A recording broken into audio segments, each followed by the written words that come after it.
Okay, so here we go. Mumbai Indians kicks off their IPL campaign in style with a dominant signature style performance. A lot to talk about. Shomik, over to you first. You've covered the match in Mumbai. First thoughts on the campaign? Uh, Ashok, to start with, KKR ended up about 25 runs short. Um, I will put the blame at Ajinkya Rahane's feet. Ajinkya Rahane's power play strike rate was 200. After that, his strike rate dipped to 140. Obviously, the hard numbers will say he has scored a half century at a fair clip, but modern T20 cricket doesn't allow such a massive dip. It's a gulf, 200 to 140. It's a gulf. So Ajinkya Rahane is batting in the middle over, and that middle over phase from over number 7 to 15. Uh, KKR hammered 8 runs in the power play. Then from 15, they scored only 89. And match. That is number one. And it would be a little harsh to single out Rahane. If you look at Ankrish Raghubang, just scored a half century. For his first 17 runs, he took 14 balls. Once again, it doesn't come to modern day T20 cricket. It doesn't allow such a slow burn. Rinku Singh took way too long to up the ante. So all combined, KKR, and given we spoke about the grass cover on this Wankhede pitch, but as it turned out, it was misleading. It was a batting beauty. The pitch was a batting beauty. And KKR were about 25 runs below par. And then Rohit Sharma and Rohit-Rickelton, the way they played, Rohit Sharma, um, that opening stand killed the game as a contest. 11 overs, about 150 runs in 11 overs. That killed the game as a contest. Rohit Sharma took about a few balls to get into the group. But I was talking about him shedding 15 kilos and that swift pivot, returning to his full shot. And he started off with that against Vaibhav Arora over deep mid wicket. That was the start. Then he made room and played Blessings Muzabani over deep over deep backward point. That was, but the shot of the match was against Varun Chakravarti, that lofted cover drive over the fence, that lofted drive over cover. That was the shot. That was the shot of the match. And Rohit Sharma sort of both Rohit Sharma and Rickelton was strong arm. Rohit Sharma was lazy elegance. He painted a picture, and it never looked like Mumbai Indians were intimidated against a total of 220 for 4. They are always going to win this. And another thing, very interesting, Rohit didn't play this game as an impact sub, unlike last year. Surya was the impact sub and Rohit was not. So the the fire still burns in the belly. Absolutely, the fire still burns in the belly, and I think I completely agree with that. I think Rohit Sharma, having lost that weight and the pull shot back in force. Ryan Rickelton, I thought was a special innings today. A lot of force, a lot of strength that man brings, and the kind of shots that he played, absolutely fabulous. We will. Trisha also joins me on the show. We will come back to Mumbai Indians, but first let's go a little bit deep dive into the KKR innings. Bharat, what do you think went wrong? Yeah, what exactly went wrong? Maybe they should have scored 220 or 25 runs more. They should have scored about 245, 250 in those conditions. These were really, really good conditions for batting. Yes, Ajinkya Rahane somewhere lost the plot a little bit. He's a very good player in the power play. That is something that we discussed even in the pre-match show. That is a very good player in the power play overs when you see those field restrictions. But after that, perhaps he loses the plot a little bit. He's very good timer of the ball, but perhaps he doesn't play those power pack strokes after the power play. So I think that is a problem when it comes to batting on flat pitches, where you these days need 250 runs because there is impact sub rule as well. The opposition can get in an extra batter somewhere, and suddenly even 250 seems like can be easily chased down. So I think that was one of the problems in these conditions, especially with the impact sub rule also coming into the equation. They were 20-25 run short, and even their pace attack, if you look at KKR's pace attack, or even their bowling lineup in general, with Varun Chakravarti also struggling, I think that particular department also is struggling when it comes to KKR. So even yes, they took it till that last over, but at one point of time, Mumbai Indians needed something like 37 of 30 balls, so they could have easily won it with two or three overs to spare. So that tells something about KKR's bowling lineup as well. I don't see much class in their pace attack. Yes, Muzarban is a tall bowler, but he doesn't have much pace. So if he keeps providing width, he also will go for a lot of runs. So there isn't much to talk about when their pace attack, even with their bench strength, because Umran Malik has been struggling for form for a long time. Jammu and Kashmir setup have dropped him. And Navdeep Saini, I think, is past his best. He's also struggling for form. So there isn't much going for KKR, especially when their key spinner also is going for a lot of runs. That is Varun Chakravarti. All right, Trisha.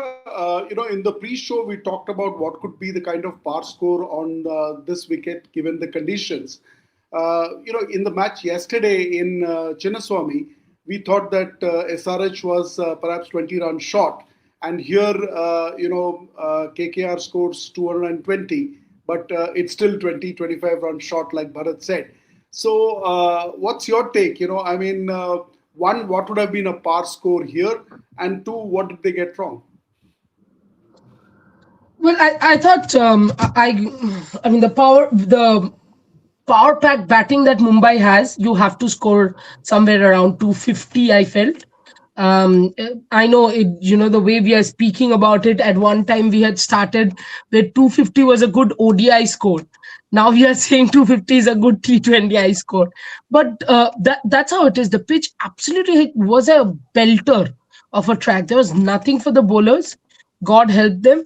The truth is, I think KKR started well, but KKR will always struggle. I mean, and now probably I'm going to say something that a lot of people might not like, but you cannot have Ajinkya Rahane opening the batting and then slowing down. He started off well, but maybe the instruction just could be after the power play also, you go helter and skelter, and if you get out, you get out. But because I thought Ankrish played well, because I was not fully convinced with both Ajinkya and Ankrish there in the lineup. That I thought worked well. But also overall, it seems like Rinku Singh has taken a lot of pressure, or it could well be Ashok. What I felt, that suddenly he knows that unlike the other years, there's a bit of there are chances that he will get a few innings, 4, 5, 6, and he wants to prove and get runs every single innings. Because there's also probably the Indian team in his mind that's there. And the fact that if I don't score runs, I might be sent down the order, because it has been done to him. That worked against him, because Rinku 33 not out of 21 is something unexpected. And that too in the kind of wicket that was that played out. So that is where I thought the finish of KKR actually said that KKR is not going to end up in the winning side, to be fair. Yeah, yeah. Just can I add one point, just one small point. Yes, That you said par score. These days, I think you have to look for an above par score, because especially in the world of IPL, especially with the impacts of rule coming into play, and also the kind of conditions that you're seeing, I think you have to look for an above par total, because all teams are very, very aggressive, ultra aggressive in terms of the batting department. They're always looking for scores of around 250. yeah. I think Shomik is back. Shomik, can you hear us? Yes, I can. Okay, perfect.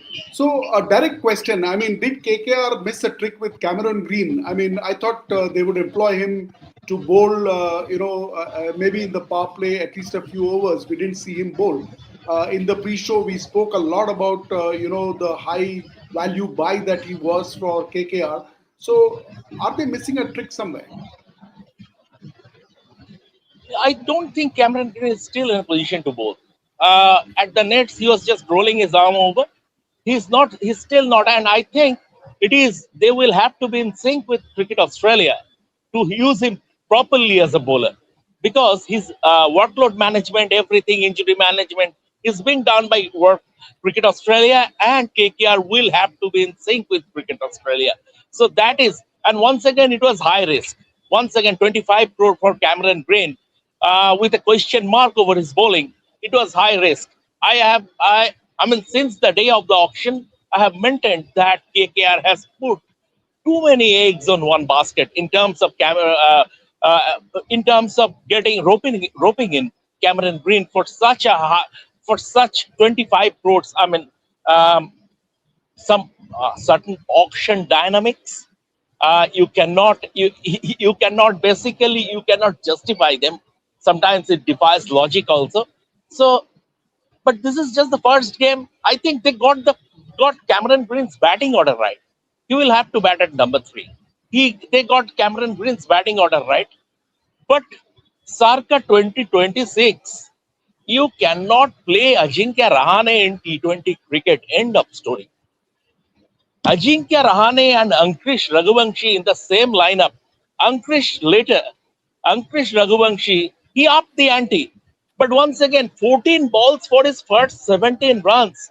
Such slow burn, you cannot have such slow burn in modern T20 cricket. In modern T20 cricket, every team follows that, and India are I mean, in terms of executing it, India are the very best. You live by the shore or die by it. It doesn't matter. You have to. It is like modern T20 cricket has become like Formula One racing. Occasional pit stops are allowed, but you cannot lose pace. So, from that point of view, you cannot lose speed. So, loss of speed is not allowed. It is like Formula One car racing. So, you have to maintain that tempo for 20 overs. And from that point of view, what KKR played is from a different, that is a different template, and that is from a different era. The modern T20 cricket has moved ahead, and for KKR, this is only the first game. I mean, a lot to play for this in this season, but they will have to be in consonance with the modern day T20 template. If they fail to do that, KKR are not progressing. And I mean, I think I will not use a harsh word about Ajinkya. He is a friend and I respect him. I have massive respect for Ajinkya as a cricketer. But the fact of the matter is that so, in 2026, Ajinkya Rahane in T20 cricket is a misfit. Okay, so But strong I think statement there that from ship has sailed. Shamikda, if you have made Ajinkya Rahane the captain, that ship has anyway sailed. Because, I mean, it's very weird, but the truth is the moment you have announced that Ajinkya Rahane is your captain and Ankrish Raghuvanshi is your wicketkeeper, you have made them permanent in your team, right? So, Trisha, see that they are in a leadership crisis. Rinku Singh is their designated vice captain.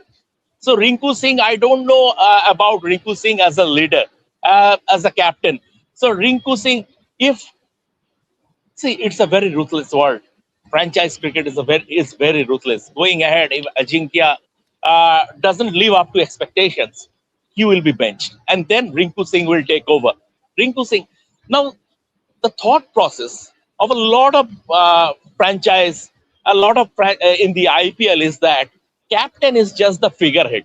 It is a departure from the old template where captain is all important. Certain teams still value their captain, but the majority of them, if we look around, that we have so many support staff around them, and they will pull the strings.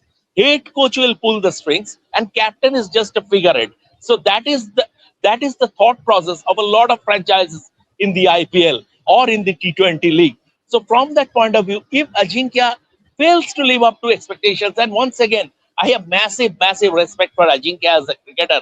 He has been a brilliant servant of Indian cricket. But you have to accept reality. You cannot escape from reality.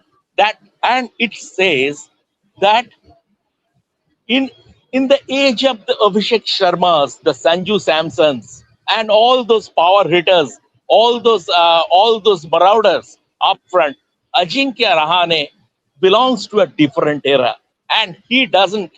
He is not his batting, especially after power play when the field is spread, when the ball becomes a little softer, when the field is spread, Ajinkya Rahane's batting is not in sync with modern T20 cricket's requirements.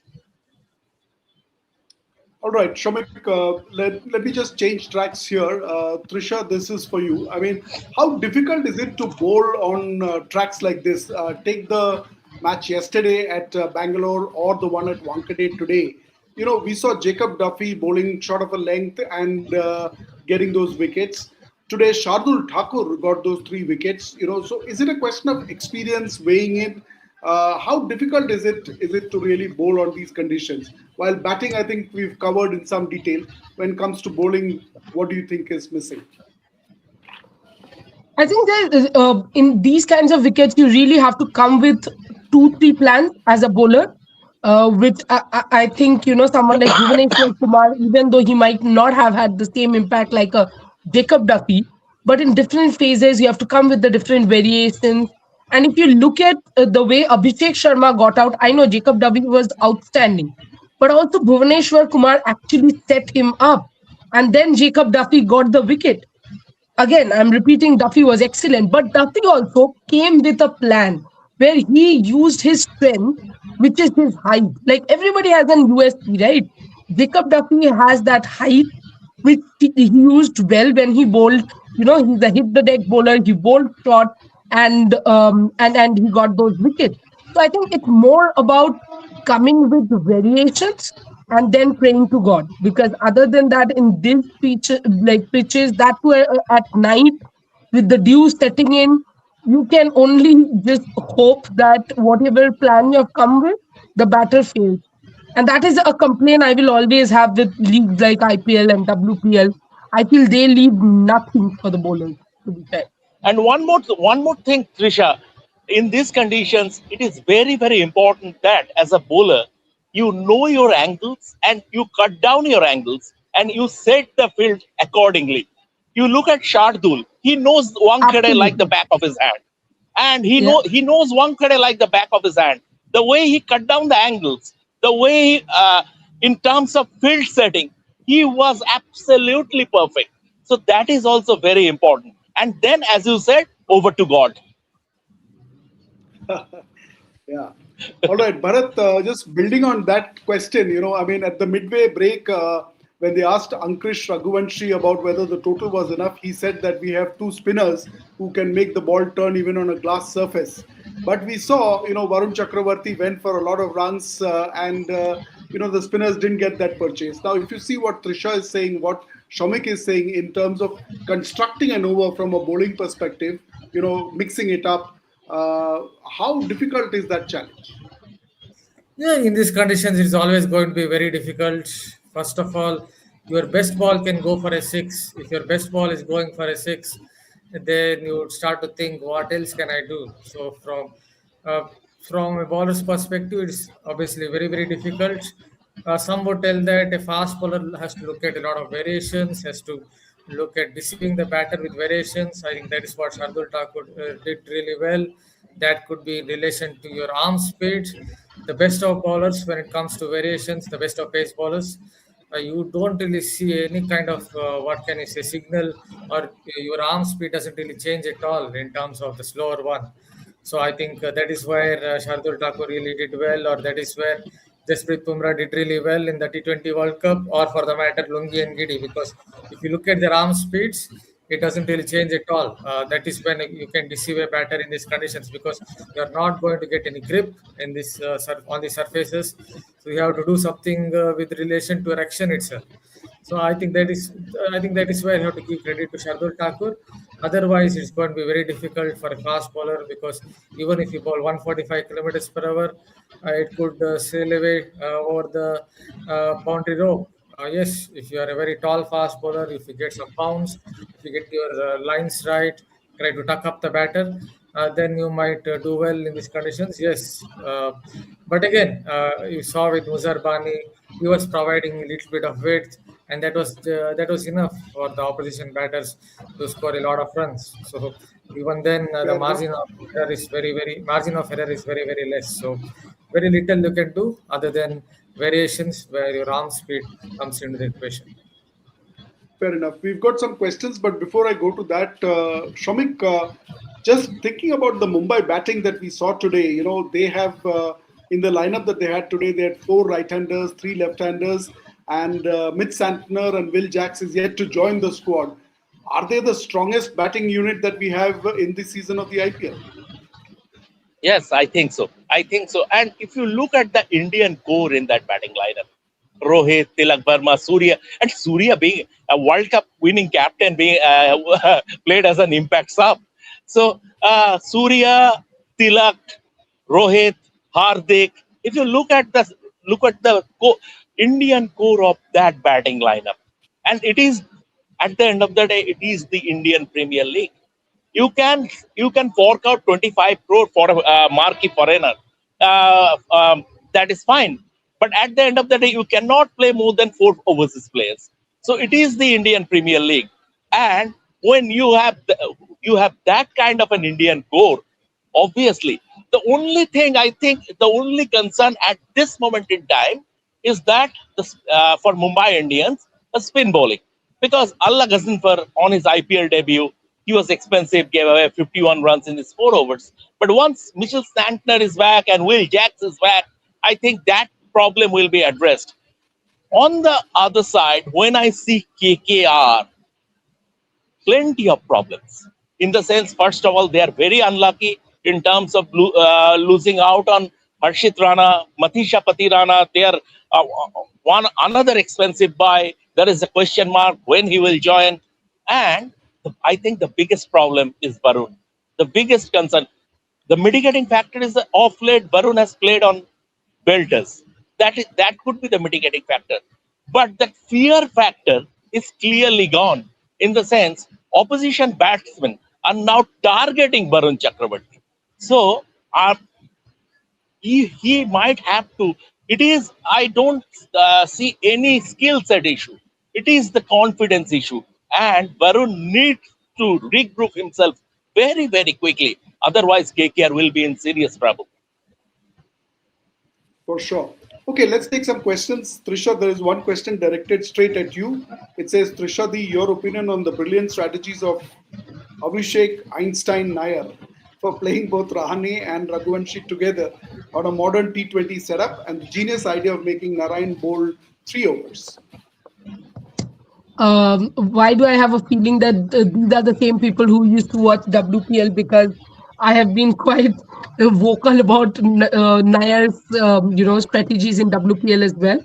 But I think Ashok, when we were reviewing, we were talking about the SWOT analysis of the teams in Bengali. The first thing that I had said was, I heard Kamikda or somebody report from the net that Ankush Raghuvanshi has been keeping wickets. And I said, this is giving me disastrous feeling because Nair did the same thing with the women's team as well. Instead of wicket keepers, got Shweta Sherawat to keep wickets and kind of forced her to bat in a batting position that does not belong to her at all. And that was completely messed up. And in this team, the moment you take in Ajinkya Rahane, and as I said, it will be a little repetitive, but if you have Ajinkya Rahane, Ankush Raghuvanshi both playing, then it's going to be very difficult from here on. And Abhishek Nair somehow, maybe because he's technically brilliant or he was very good, goes after those batters. But unfortunately, when it comes to franchisee tournament, modern T20 as we call it, rather, it is more about brutal power. Especially the men's game. The women's game, yes, but the men's game has gone one notch up. I mean, we are discussing 250.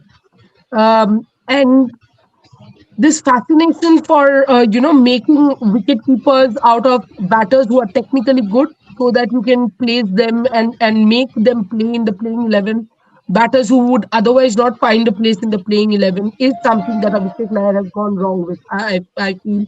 And I hope he does not keep making the mistakes that he made in WPL, because at least in WPL he could have resorted to the fact, Ashok, that women's cricket, he's handling it for the first time, but men's cricket, he cannot even say that. Honestly, I feel that he needs to probably come out of that. It's one thing, coaching players individually. But I think when you're the head coach of a team, it's going to be very, very different. And that's where it's very important to see how he keeps teams probably ahead of better batters. At times, better batters probably will not get a chance. Okay, okay. So that question was from Shongbi Dotto Bishwas. He's also asking another question, and Bharat, this is for you. If Cricket Australia is prohibiting Green from bowling, then why not play Seifert in his place? Yeah, they can look at him, Team Seifert, because they need some. They need to turbocharge the engine at the top of the order alongside Finn Allen. If Seifert comes into the equation, then in the power play overs they can look at targeting 90 runs, and after that as well, Team Seifert is someone who can keep going. But yes, it will hit their bowling attack a little bit, because first of all itself, if you look at their pace attack, they're struggling. But even then, if you don't give Cameron Green an over or two, then I don't know what exactly is the reason you are picking someone like Cameron Green, because you have picked him as an all-rounder, and then he has to bowl at least a couple of overs of seam. Actually, he's a tall, fast bowler, hits the deck quite hard, so. Uh, should have ideally bowled a couple of overs. Maybe it is because Cricket Australia doesn't want him to bowl because he suffered a few back injuries, stress fractures of the back. So it could be coming. The communication could be coming from Cricket Australia medical staff that he shouldn't bowl in this number of overs, or he shouldn't bowl more than 20 or 15 overs or whatever it is through the course of the tournament. If that is the case, then I think they should look beyond someone like Cameron Green. I've already noted in the pre-match show that Cameron Green has not been in good form with the bat in hand. Other than that 100 for Western Australia against New South Wales in a Sheffield Shield game, I don't remember him scoring runs across three formats of the game for how many months. I don't know, maybe 10 months, 12 months.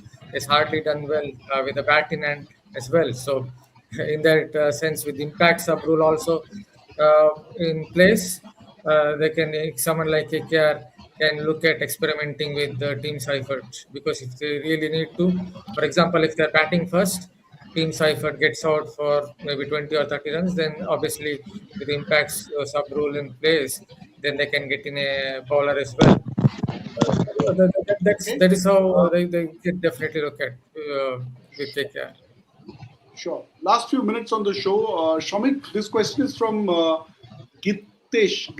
I think I've got it wrong, but it's Gitch. So the question is, what should be the ideal strategy in these pitches? Like, should they bat teams out or bowl well and restrict teams to just around 180, 200?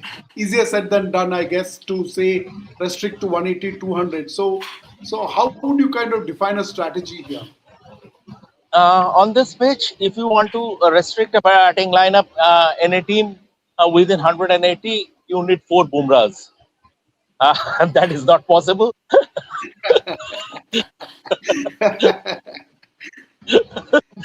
That is not possible.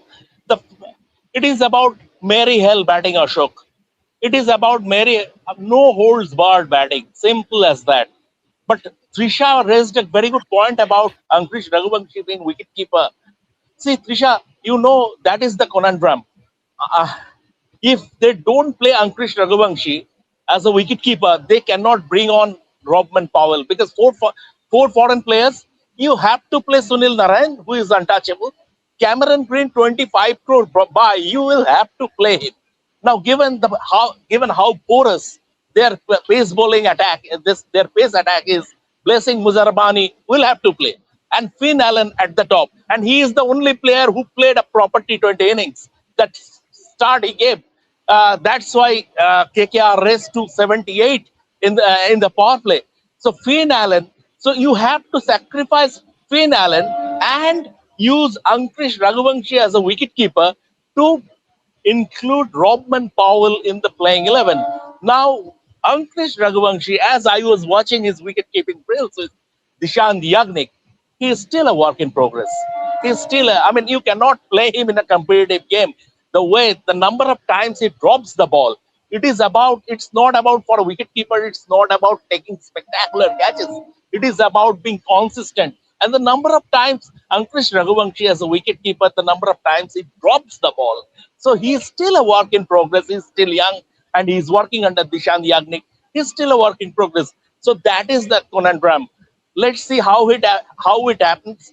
Um, Going back at Eden Gardens, if Shujonda sticks to his guns and, and keep he keeps laying out feather beds, I don't think. I mean, it is going to be very interesting.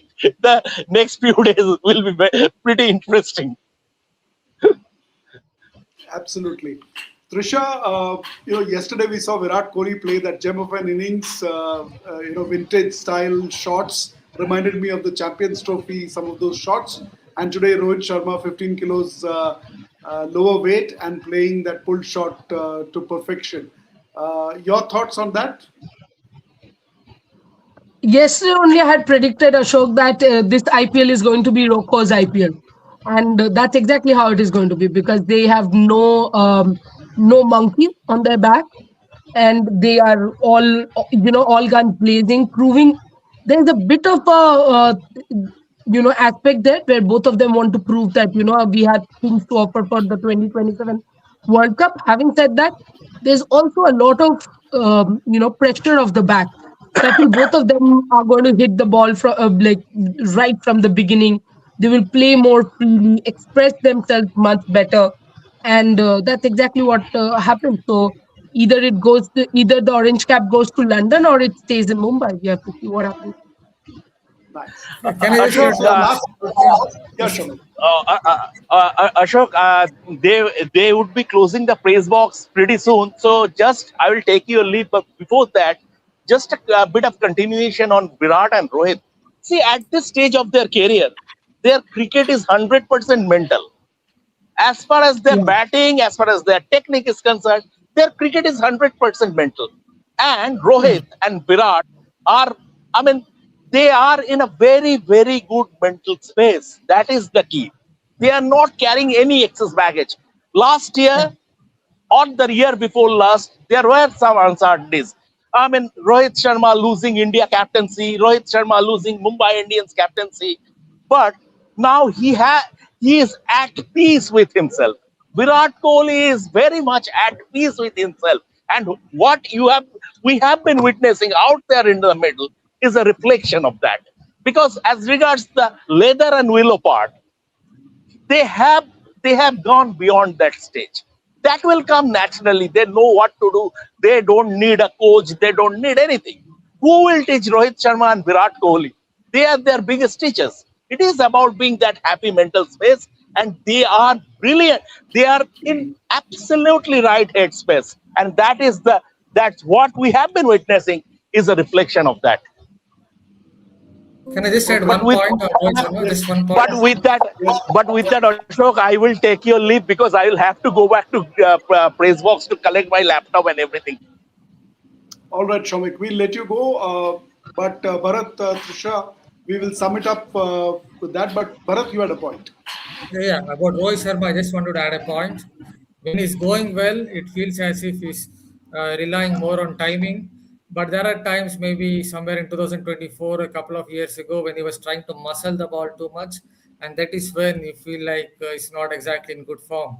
You saw that today with a couple of, I think, chipped off drive over the mid off region, and the other one was, and again, over the long off region. Both times it went over the long off region for a couple of sixes. It just timed the ball. I think that is when Rohit Sharma is at his absolute best, and it's an indicator that he's in good nick. Because when he's not in good nick, he's trying to muscle the ball a little too much, which actually used to happen with my all-time favorite cricketer from Australia as well. When he was not in form, he used to muscle the ball too much. Got it. Got it.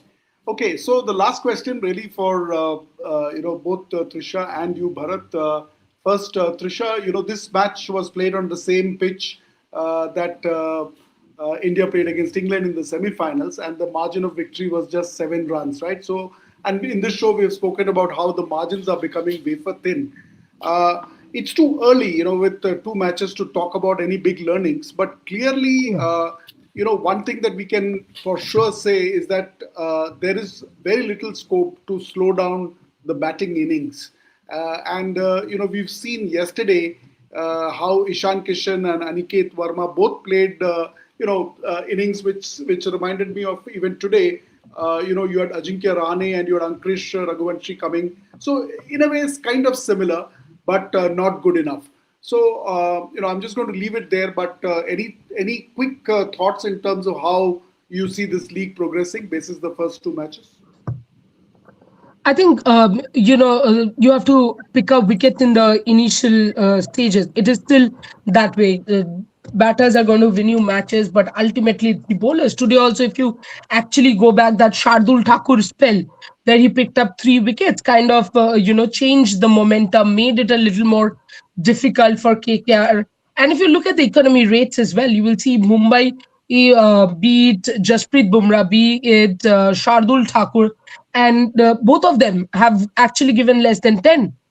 So ultimately, the bowlers need to bowl tighter because, and wickets are all you can get. But Ashok, if there is anything to go by in the first 2 matches, I think fielding is going to be very, very important. Catching, especially, is going to be extremely, extremely important because otherwise, there's no way you're stopping batters.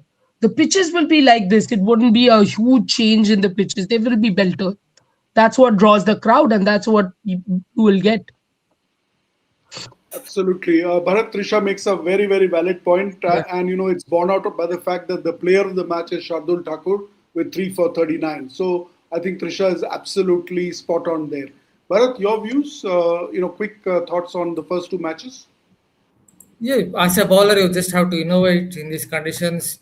It could be like Lungi and Gidi in the T20 World Cup. If you notice, he was bowling a lot of side spin, the way he was bowling those slower ones.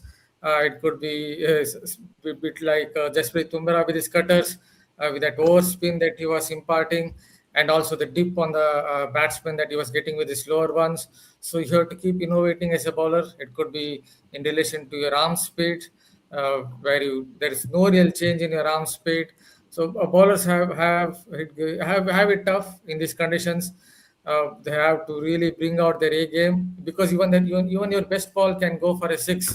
So Yeah. as far as the batting unit is concerned, you just have to keep coming hard at the opposition. You have to keep playing those counter-attacking innings, even if you're 3 for 50 after 5 overs, like yesterday we saw. The next batsman coming in has to keep playing those shots, try to be ultra aggressive, and try to get to a score of 230, 240 in these conditions because past score is no more enough, especially with the impact rule as well in place. So you need to be above par, 20 runs, 25 above par, then you might go on to win the match. Wonderful. So you've heard it here, viewers. You need to get the wickets, like Trisha said, and there is nothing like a par score, like Bharat said. All right. So time to end the show. We move on to day 3 tomorrow, where the IPL goes to Guwahati. Boy wonder Vaibhav Raghuvanshi, with the Rajasthan Royals taking on Chennai Super Kings. And we had broken the news earlier on Rev Sports that Dewald Brevis perhaps is going to miss the first 2 matches. MS Dhoni is out perhaps for the first couple of weeks. It's going to be an interesting tussle. The weather might be a concern, but you will hear about all that and more on Rev Sports Global. Thank you for joining me. Thank you, Trisha, and thanks, Bharat. Good night.